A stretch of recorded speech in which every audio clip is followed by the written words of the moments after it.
আমার সকাল শুরু হলো অ্যাপেল সিডার ভিনিগার দিয়ে। এরপর গাছে জল দেব, তারপরে চিয়া সিড খেয়ে নিয়ে তার হাফ অ্যান আওয়ার পরে আমার গ্রিন টি নিয়ে বসবো। দেখতে থাকুন, সঙ্গে থাকুন।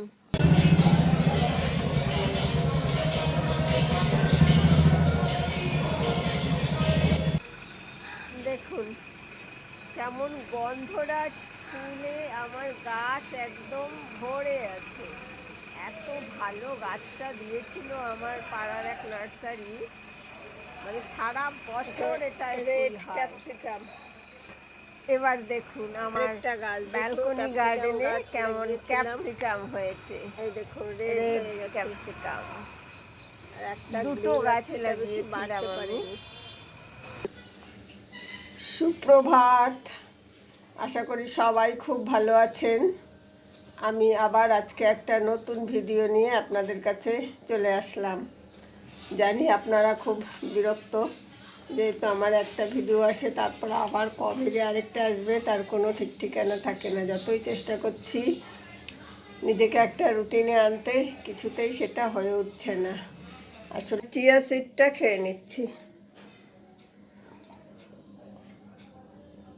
একা মানুষের এত দিকে এত সমস্যা থাকে, সব কিছু করে হয়ে ওঠে না। আর তবে মাঝে মধ্যেই চেষ্টা করি। তো এবার একটু না, আর কথা দেব না, আপনারা নিজেই দেখবেন যে এবার আমি শুধরোচ্ছি কি না।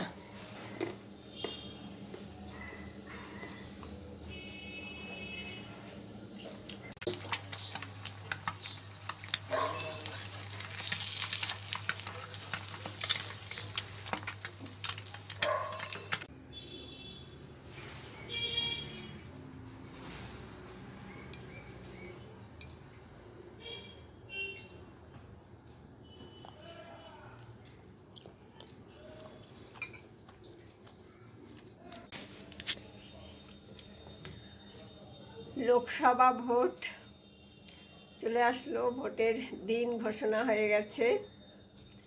7 দফায় ভোট, পুরো এপ্রিল মে জুড়ে ভোট। বোধহয় 19 এপ্রিল স্টার্ট, ডেটটা জানি না আমি একদম ঠিক বললাম কি না। যাই হোক, পুরো এপ্রিল মে জুনের 1 তারিখ হচ্ছে লাস্ট দফার ভোট। আর ওই একদম লাস্টের দিনটাই আমাদের পড়েছে।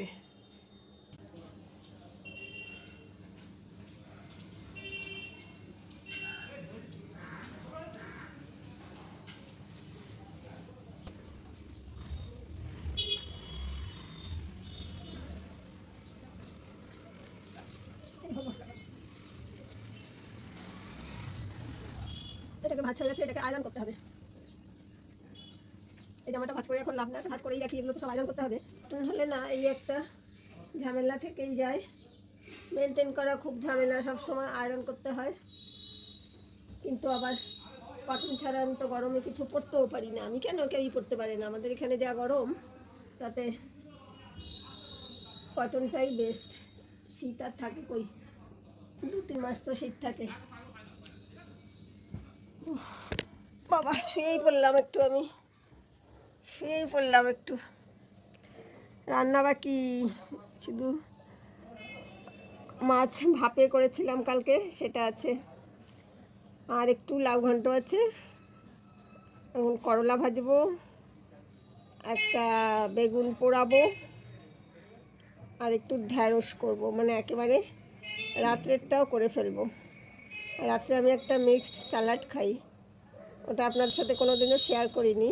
তাতে কি হয়, রাত্রে কার্বোহাইড্রেটটা যত কম খাওয়া যায় তত শরীরের জন্য ভালো। হয় না শুধু আপনার ওয়েট লস করার জন্য, আমার তো আর ওয়েট লসের ব্যাপার নেই, ওটা শরীরটাকে অনেক ফিট রাখে রাতে যদি কার্বোহাইড্রেট না খান। বিশেষ করে যাদের ডায়াবেটিস আছে, কোলেস্টেরল হাই আছে, এগুলো দেখবেন নিয়ন্ত্রণে চলে আসবে রাতে যদি কার্বোহাইড্রেটটা একেবারে না খাওয়ার মতো খান। একেবারেই যদি কার্বোহাইড্রেট ছাড়া না চলে, একটা একদম পাতলা রুটি খাবেন, আর 1 পিস মাছ খেলেই খেতে পারেন, চিকেনটা না খাওয়াই ভালো, ওটাতেই পেট ভরে যায়। আজকে আমি পারলে ওটা আপনাদের সাথে শেয়ার করব। উঠি আর আরাম করা যাবে না, এখন তো করলাটা বেগুনটা আগে পুড়িয়ে নিই, তারপর করলাটা ভাজবো।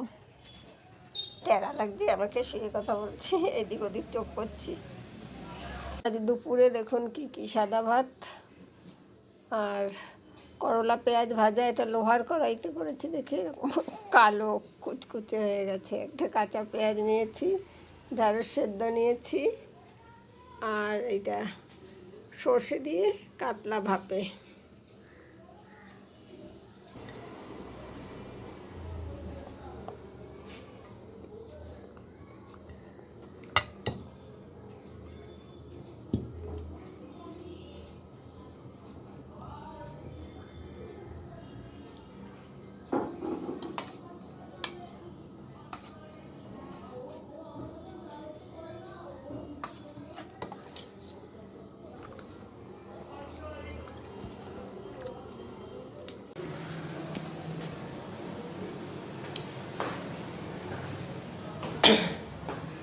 ইভিনিং ওয়াকে যাচ্ছি,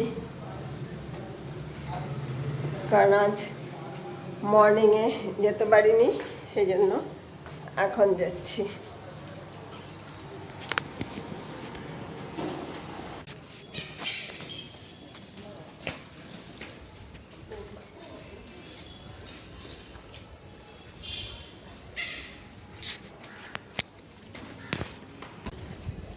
এখন আমি 7000 স্টেপ যাব।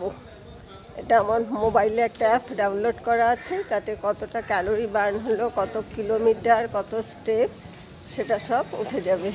পরে আপনাদের সেটা আমি জানিয়ে দেবো। হাঁটতে হাঁটতে রাম ঠাকুরের আশ্রমে চলে আসলাম।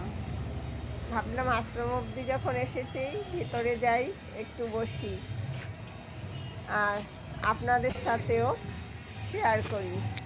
কি সুন্দর না আশ্রমটা, আমার এত ভালো লাগে। আমি যেদিন ওয়াকিংয়ে এদিকটায় আসি, সেদিন একবার এখানে ঢুকেই পড়ি, একটু বসে একটু ঠাকুরের গান শুনে, ঠাকুর দর্শন করে তারপর ব্যাক করি। এই দেখুন একটু বসেছি, এখন এখানে নাম কীর্তন। যে দেখুন আমি 5839 স্টেপস হেঁটেছি, 7000 হয়নি।